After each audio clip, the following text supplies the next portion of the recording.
Hello दोस्तों, week classes में आपका स्वागत है। मैं जीत आपको मैथमेटिक्स की क्लास देने जा रहा हूं।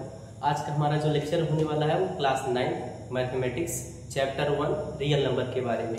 चलिए आइए देखते हैं, अभ्यास प्रश्नों को हल करते हैं। ये जो अभ्यास प्रश्न है ये एनसीईआरटी किताब के होने वाले हैं।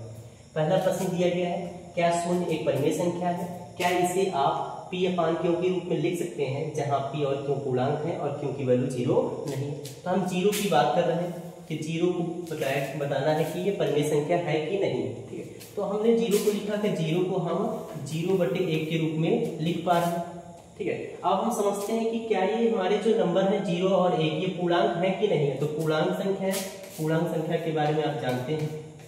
अगर हम पूर्णांक की बात कर रहे हैं तो पूर्णांक में आप जानते हैं कि 0, 1, 2, 3, 4, 5 एंड सो ऑन, ये नंबर्स, और साथ में negative number -1, -2, -3, -4 and negative numbers, ये सारे नंबर्स आते हैं। तो हम देख रहे हैं 0 ये भी हमारा पूर्णांक है और 1 ये भी हमारा पूर्णांक है। तो हमने कहा जी हाँ, इसको हम पी अपान क्यू यानी अंश बटे हर के रूप में प्रदर्शित कर दिया हमने। और साथ ही साथ 0 की बात करें ये भी पूर्णांक है और जो 1 है ये भी पूर्णांक है।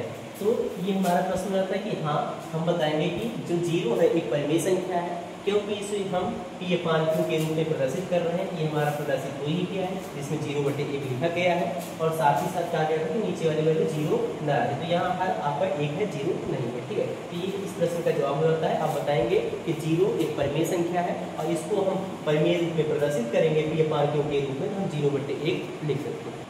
चलते हैं दूसरे प्रश्न की ओर। पहले प्रश्न में हम बताएंगे कि हाँ 0 एक परिमेय संख्या है।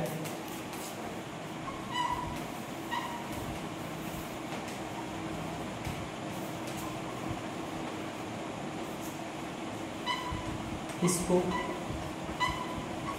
हम पी अपान क्यू के रूप में व्यक्त कर पाते हैं,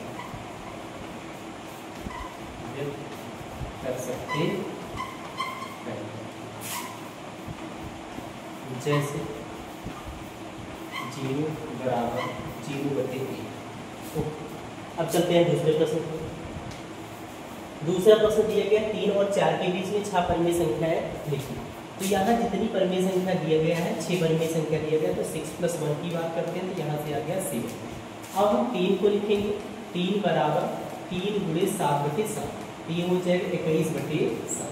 और संख्या 4 की बात करते हैं तो 4 बराबर हमने लिखा 4 × 7/7, ये आ गया 28/7। अब हम बताएंगे अतः 3 और 4 के मध्य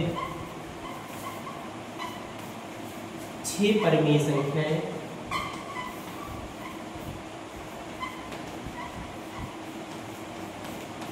निम्न है। कौन कौन सी हो जाएंगी? पहली संख्या 21/7 है, दूसरी संख्या 28/7 है। इसी के मध्य की संख्या हम लिख लेते हैं 22/7, 23/7, 24/7, 25/7, 26/7 और ये हमारा लास्ट 27/7। यही इस प्रश्न का जवाब हो जाएगा। अब चलिए आगे के प्रश्नों को देखते हैं। ये दूसरा प्रश्न हमारा हो गया, जिसमें था कि 3 और 4 के बीच में 6 परिमेय संख्या रखना था। तो हमने जितनी परिमेय संख्या दिया गया था उससे एक संख्या ऐड कर लेते हैं, यानी 6 + 1 7 आ गया। अब 7 से हम पहले नंबर में भी मल्टीप्लाई किए और दूसरे नंबर में भी मल्टीप्लाई कर रहे हैं। तो 7 से डायरेक्टली मल्टीप्लाई नहीं करेंगे, इसको हम 7/7 लिखते हैं ताकि इसमें कोई चेंजेस ना आए।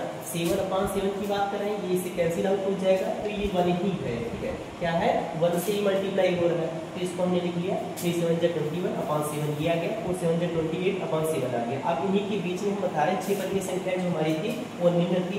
21 की बाद से स्टार्ट करते हैं 22/7, 23/7, 24/7, 25/7, 26/7 और 27/7। चलते हैं अगले प्रश्न की। तीसरा प्रश्न है हमारा 3/5 और 4/5 के बीच में 5 परिमेय संख्या ज्ञात कीजिए। ऐसे प्रश्नों में हम ध्यान देंगे अगर हमारा हर क्या है ये समान है, तब हम क्या करेंगे डायरेक्टली उसी कॉन्सेप्ट पे आते हैं कि हमको 5 परिमेय संख्या ज्ञात करना है। तो 5 + 1 की बात करते हैं तो ये आ गया 6। अब हम पहले नंबर 3/5 में मल्टीप्लाई करेंगे 6/6।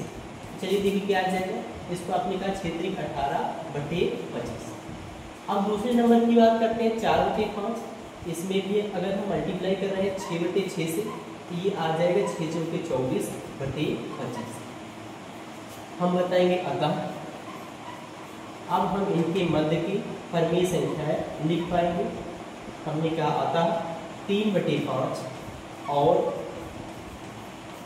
4/5 के मध्य के 6 परिमेय संख्याएं या 5 था तो हम बताएंगे 5 परिमेय संख्या निम्न क्या बता देंगे। पहली संख्या 18/25, इसी के आगे हम शुरू करते हैं 19/25, अगला 20/25, अगला 21/25, अगला 22/25, अगला 23/25। यही हमारा जवाब है। अब चलते हैं आज के लास्ट प्रश्न की ओर। इससे पहले हम आपको बताना चाहेंगे कि अगर आप हमारे ऑफलाइन संस्था से जुड़ना चाहते हैं तो आप चंदन उच्चतर माध्यमिक विद्यालय में आकर के पढ़ाई कर सकते हैं, जहाँ हमारे यहाँ के छात्रों का जो आप स्कोर देखेंगे उनका बहुत बेहतरीन प्रदर्शन रहा है।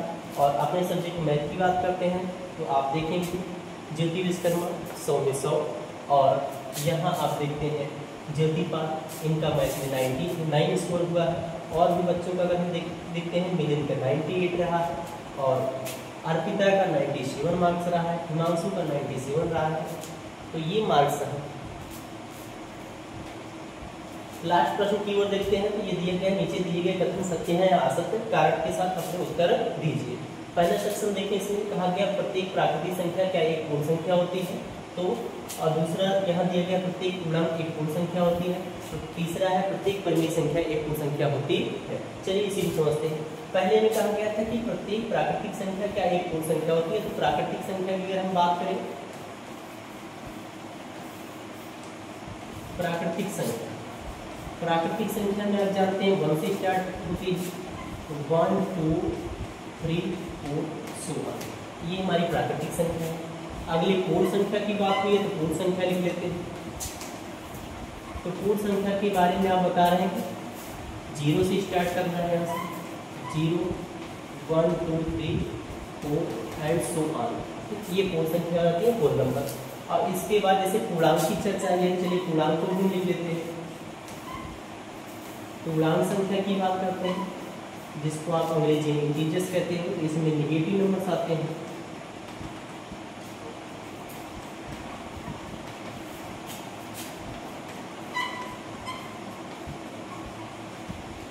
ये हमारे पूर्णांक संख्या होती है। अब चलिए प्रश्न हम देखते हैं। कहा गया क्या प्रत्येक प्राकृतिक संख्या एक पूर्ण संख्या होती है, तो हम ये देख रहे हैं जो भी प्राकृतिक संख्याएं हैं हमारी, ये प्राकृतिक संख्याएं थी, क्या ये पूर्ण संख्या में मिल रही है कि नहीं, तो हम देख रहे हैं ये 1 2 3 4 सो ऑन सिमिलर, ये आपका पूर्ण संख्या में मिल रहा है। अतः हम कह पाएंगे कि ये प्राकृतिक संख्याएं जो भी हैं वो पूर्ण संख्याएं हैं। तो ये पहले प्रश्न का जो आंसर होता तो हम बताते हैं हाँ, प्रत्येक प्राकृतिक संख्याएं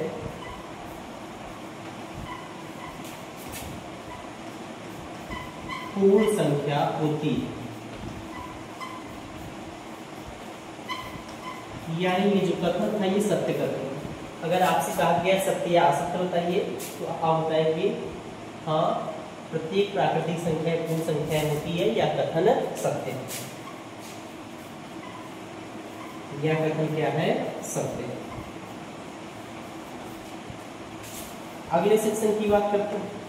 इसमें दिया गया है प्रत्येक पूर्णांक एक पूर्ण संख्या होती है, तो पूर्णांक की बात करते हैं। अभी पूर्णांक संख्या ये रही हमारी, इसको हमको बताना है क्या पूर्ण संख्याएं हैं, तो हम देख रहे थे ये सारे मान निगेटिव नंबर्स, ये पूर्ण संख्या में नहीं मैच कर रहे हैं, तो इस बार हम कहेंगे दूसरे वाले में नहीं, प्रत्येक पूर्णांक पूर्ण संख्या नहीं होती।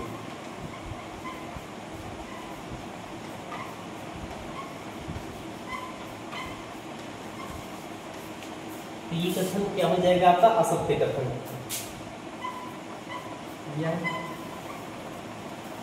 असत्य कथन। तो दूसरा वाला जो कथन था वो क्या था, असत्य था। अब इसके बाद तीसरे कथन की ओर चलते हैं। कहा गया प्रत्येक परिमेय संख्या एक पूर्ण संख्या होती है। क्या क्या है? प्रत्येक परिमेय संख्या एक पूर्ण संख्या होती है। इसको आपको बताना है क्या ये सत्य कथन है कि असत्य कथन है। तो चलिए देखिए, जैसे हम परिमेय संख्या की ओर चलते हैं तो परिमेय संख्या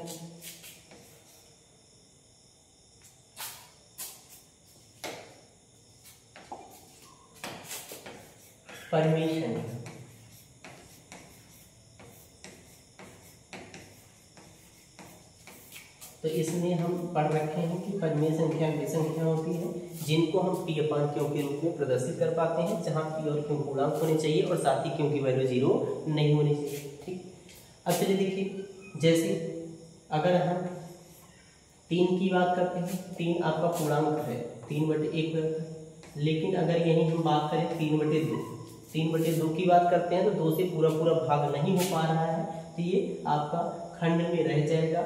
इसको अगर हम ब्रेक भी करें तो यहाँ 1 सही 1/2 लिख पाएंगे। तो कंप्लीट हमको पूर्णांक मान नहीं मिल पा रहा है, जैसे अगर डिनोमिनेटर 1 था तो कंप्लीट ये भाग होकर के 3 मिल जा रहा है, इसको हम पूर्णांक कह पा रहे हैं। साथ ही साथ हम देखते हैं कि अगर यहाँ हर में आपकी ऐसी संख्या है जो उसको कम्प्लीटली डिवाइड नहीं कर पा रही होंगी, तब ये एक पूर्णांक रूप में नहीं बन पाएगा, ये ऐसे ही रह जाएगा। ठीक है, तो अतः हम ये समझ रहे हैं कि सभी परिमेय संख्याएं जो है वो पूर्णांक में शिफ्ट नहीं हो सकती। पूर्णांक में शिफ्ट तभी हो पाएगी जब वो कम्प्लीटली उसको भाग कर देगा। ठीक है, तो हम कहेंगे कि जो हमारा थर्ड क्वेश्चन था कि क्या प्रत्येक परिमेय संख्या एक पूर्ण संख्या होती है, हम बताएंगे नहीं।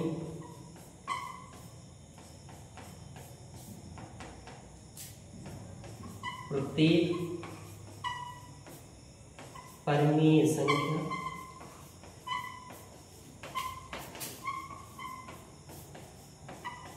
एक पूर्ण संख्या नहीं